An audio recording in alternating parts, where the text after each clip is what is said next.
ದೆಹಲಿಯ ಕೆಂಪುಕೋಟೆ ಬಳಿ car blast ಪ್ರಕರಣಕ್ಕೆ ಸಂಬಂಧಪಟ್ಟಂತೆ ತನಿಖೆಯನ್ನು ತೀವ್ರಗೊಳಿಸಲಾಗ್ತಾ ಇದೆ. ತನಿಖೆಯ ಸಂದರ್ಭದಲ್ಲಿ ಹಲವಾರು ವಿಚಾರಗಳು ಗೊತ್ತಾಗ್ತಾ ಇದೆ.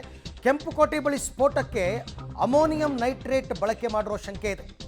ಪ್ರಾಥಮಿಕ ತನಿಖೆಯಲ್ಲಿ ಅಮೋನಿಯಂ ನೈಟ್ರೇಟ್ನ ಕುರುಹುಗಳು ಕೂಡ ಈಗ ಸಿಕ್ಕಿದೆ. ವಿಧಿವಿಜ್ಞಾನ ವರದಿಯ ಬಳಿಕ ಸ್ಫೋಟದ ಸ್ವರೂಪ ದೃಢಪಡುತ್ತೆ.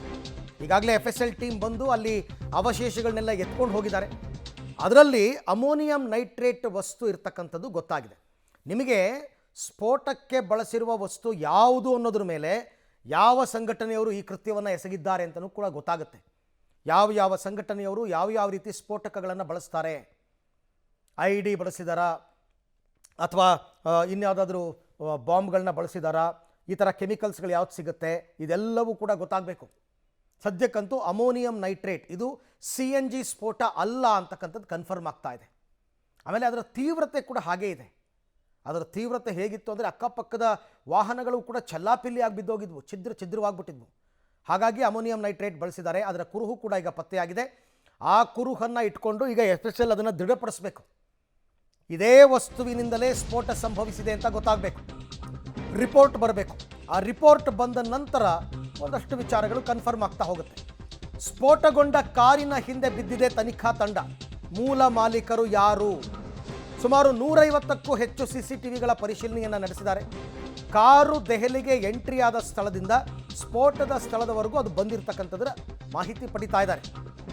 ಈ ಕಾರ್ ಯಾವ ಕಡೆಯಿಂದ ಬಂತು, ಎಲ್ಲಿಂದ ಎಂಟ್ರಿ ಆಯಿತು, ಅದು ಡೆಲ್ಲಿಗೆ ಎಂಟ್ರಿ ಆಗೋದ್ರಿಂದ ಹಿಡಿದು ಈ ಸ್ಫೋಟದ ಸ್ಥಳದ ಸಂಕ ನಿಮಗೆ CCTV ಫುಟೇಜ್ಗಳು ಸಿಗುತ್ತೆ. ಸ್ವಲ್ಪ ತಾಳ್ಮೆಯಿಂದ ಎಲ್ಲ ಚೆಕ್ ಮಾಡಬೇಕು. ಪ್ರತಿ ರೋಡಲ್ಲಿ ಯಾವ ರೋಡಲ್ಲಿ ಹೋಗಿದೆ, ಯಾವ ರೋಡಲ್ಲಿ ಪಾಸ್ ಆಗಿದೆ, ಕಾರ್ ಎಲ್ಲಿ ಪಾರ್ಕ್ ಆಗಿದೆ, ಒಂದು ವೇಳೆ ಪೆಟ್ರೋಲ್ ಗೀಟ್ರಲ್ಲಿ ಹಾಕಿಸ್ಕೊಂಡಿದ್ರೆ ಯಾವ ಬಂಕಲ್ಲಿ ಹಾಕಿಸ್ಕೊಂಡಿದ್ದಾರೆ, ಎಲ್ಲವೂ ಗೊತ್ತಾಗುತ್ತೆ, ಎಲ್ಲವೂ ಸಿಗುತ್ತೆ. ಸ್ವಲ್ಪ ಟೈಮ್ ಬೇಕು ಅದೆಲ್ಲದಕ್ಕೂ ಕೂಡ. ತನಿಖಾ ತಂಡದವರು ಈಗ ಮಾಡ್ತಾ ಇರೋದೇ ಆ ಕೆಲಸ ಮುಖ್ಯವಾಗಿ. ಈಗ ಕಾರಿನ ಮೂಲ ಯಾರು, ಮೂಲ ಮಾಲೀಕ ಯಾರು ಅಂತಕ್ಕಂಥದ್ದು ಒಂದು ಹಂತಕ್ಕೆ ಗೊತ್ತಾಗಿದೆ. ಹರಿಯಾಣ ರಿಜಿಸ್ಟ್ರೇಷನ್ ಕಾರ್ ಅದು. ಬಟ್ ಅದು ಪುಲ್ವಾಮಾ ಮೂಲದ ತಾರಿಕ್ ಅಂತಕ್ಕಂಥ ವ್ಯಕ್ತಿಯಿಂದ ಬೇರೆಯವರ ಕೈಗೆ ಅದು ವರ್ಗಾವಣೆ ಆಗ್ತಾ ಬಂದಿದೆ ಕಾರು I-20. ಆ ಕಾರಿನಲ್ಲಿ ಸ್ಫೋಟಕಗಳನ್ನು ತುಂಬಿಸಿಕೊಂಡು ಬಂದಿದ್ದರು. ಒಬ್ಬನೇ ವ್ಯಕ್ತಿ ಇದ್ದ ಅಂತ ಕೂಡ ಹೇಳ್ತಾರೆ. ಅದೇನಾದರೂ ಆತ್ಮಾಹುತಿ ದಾಳಿ ಅಂತ ಕನ್ಫರ್ಮ್ ಆದರೆ ಸಾಮಾನ್ಯ ಒಬ್ಬನೇ ಇರ್ತಾರೆ. ಆತ್ಮಾಹುತಿ ಆಗ್ತಕ್ಕಂಥವ್ರು ಒಬ್ಬರೇ ಬಂದಿರ್ತಾರೆ. ಅದೇ ರೀತಿಯಾಗಿದೆಯಾ? ಇಲ್ಲಿ ಡಾಕ್ಟರ್ ಉಮರ್ ಕೂಡ ಕೂತಿದ್ರು ಅಂತಾರೆ. ಬಟ್ ಅದ್ರ ಬಗ್ಗೆನೂ ಸ್ವಲ್ಪ ಗೊಂದಲ ಇದೆ. ಈ ಬಗ್ಗೆ ಮತ್ತಷ್ಟು ಮಾಹಿತಿ ನನ್ನ ಕೊಲೀಗ್ ಶಬೀರ್ ಅವರಿಂದ ಪಡ್ಕೊಂಡ. ಶಬೀರ್, ಒಂದು ಲಾಜಿಕಲ್ ಕ್ವೆಶ್ಚನ್ ಬರುತ್ತೆ. ಒಂದು ವೇಳೆ ಇದು ಆತ್ಮಾಹುತಿ ದಾಳಿ ಅಂತಲೇ ಆದರೆ ಆತ್ಮಾಹುತಿ ದಾಳಿ ಕಾರ್ನಲ್ಲಿ 3-4 ಜನ ಯಾಕೆ ಕೂತ್ಕೋತಾರೆ? ಒಬ್ಬನೇ ಬರ್ತಾನೆ, ಸ್ಫೋಟ ಮಾಡ್ತಾನೆ. ಯಾಕೆಂದರೆ ಅವನು ಬದುಕಲ್ಲ ಅಂತ ಅವನಿಗೆ ಗೊತ್ತಿರುತ್ತೆ. ಹಾಗಿದ್ದ ಮೇಲೆ ಡಾಕ್ಟರ್ ಉಮರ್ ಯಾಕೆ ಕಾರ್ನಲ್ಲಿ ಕೂತಿದ್ದ? ಅದು ಕೂಡ ಒಂದು ಪ್ರಶ್ನೆ ಬರುತ್ತಲ್ವಾ? ಅರವಿಂದ್, ಖಂಡಿತವಾಗ್ಲೂ ಇದ್ರ ಬಗ್ಗೆ ತನಿಖೆಯ ಹಂತದಲ್ಲೇ ಉತ್ತರವನ್ನು ಸಿಗಬೇಕಾಗುತ್ತೆ. ಈಗೇನು ನಮಗೆ ಮಾಹಿತಿಗಳು ಸಿಗ್ತಾ ಇದ್ದಾವೆ, ಅವು ಪೊಲೀಸ್ ಮೂಲಗಳಿಂದ ಸಿಗ್ತಾ ಇರುವಂಥ ಮಾಹಿತಿಗಳು, CCTV ಆಧರಿಸಿ ಸಿಗ್ತಾ ಇರುವಂಥ ಮಾಹಿತಿಗಳು. ಸೊ ಎಲ್ಲವೂ ಕೂಡ ಇನ್ನೂ ಪ್ರಾಥಮಿಕ ಹಂತದಲ್ಲೇ ಇರುವಂಥದ್ದು. ಈ ಮಾಹಿತಿಗಳನ್ನು ಕಲೆಕ್ಟ್ ಮಾಡಿ ಅದನ್ನು ವಿಶ್ಲೇಷಿಸುವಂಥ ಕೆಲಸಗಳು ಕೂಡ ಈಗ ಸದ್ಯಕ್ಕೆ ನಡೀತಾ ಇದ್ದಾವೆ.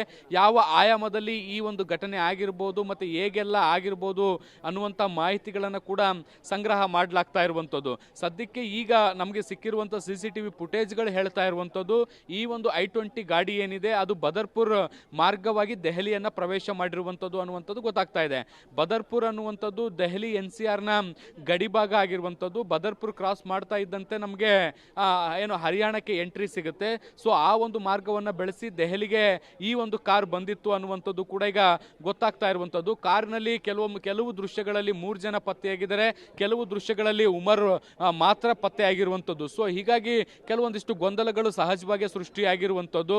ಮತ್ತು ಇದನ್ನು ಮೇಲ್ನೋಟಕ್ಕೆ ಆತ್ಮಾಹುತಿ ದಾಳಿ ಅಂತಲೂ ಕೂಡ ಕನ್ಸಿಡರ್ ಮಾಡ್ತಾ ಇರುವಂಥ ಹಿನ್ನೆಲೆಯಲ್ಲಿ 3-4 ಜನ ಅನಗತ್ಯವಾಗಿ ಯಾಕೆ ಆತ್ಮಾಹುತಿ ದಾಳಿಯಲ್ಲಿ ಭಾಗಿಯಾಗ್ತಾರೆ ಅನ್ನುವಂಥ ಪ್ರಶ್ನೆಯೂ ಕೂಡ ಬರುತ್ತೆ. ಇದಕ್ಕೆ ಪೊಲೀಸರು ಉತ್ತರವನ್ನು ಕೊಡಬೇಕು. ತನಿಖಾ ಹಂತದಲ್ಲಿ ಇರುವಂಥ ಹಿನ್ನೆಲೆಯಲ್ಲಿ ಬಹುಶಃ ಮುಂದಿನ ಹಂತದಲ್ಲೂ ಕೂಡ ನಮಗೆ ಇದಕ್ಕೆ ಉತ್ತರಗಳು ಸಿಗುವಂಥ ಸಾಧ್ಯತೆಗಳಿದ್ದಾವೆ. ಅರವಿಂದ್, ರೈಟ್. ಹಾಗೆ ಸಂಪರ್ಕದಲ್ಲಿರಿ ಶಬೀರ್, ಮತ್ತೆ ನಿಮ್ಮ ಜೊತೆ ಮಾತನಾಡ್ತೀನಿ. ಈಗ ಬಂದಿರತಕ್ಕಂಥ ಮಾಹಿತಿಯ ಪ್ರಕಾರ ಸ್ವಲ್ಪ ಗೊಂದಲದ ವಾತಾವರಣ ಇದೆ. ಅವ್ರಿಗೂ ಕೂಡ ಒಂದು ಕ್ಲಾರಿಟಿಗೆ ಬರೋಕ್ಕಾಗ್ತಾ ಇಲ್ಲ. ಕಾರ್ನಲ್ಲಿ ಎಷ್ಟು ಜನ ಇದ್ದರು, ಅದಕ್ಕೋಸ್ಕರನೇ CCTV ಮೊರೆ ಹೋಗ್ತಕ್ಕಂಥದ್ದು. ಇವರು ಕಾರ್ನಲ್ಲಿ ಎಷ್ಟು ಜನ ಇದ್ರು ಗೊತ್ತಾಗೋದಕ್ಕೆ. ಸೊ ಹಾಗಾಗಿ ಇವಾಗ ಡಾಕ್ಟರ್ ಉಮರ್ ಕೂಡ ಕಾರ್ನಲ್ಲಿ ಇದ್ದಿದ್ದು ಕನ್ಫರ್ಮ್ ಅಂತ ಹೇಳಲಾಗ್ತಾ ಇದೆ.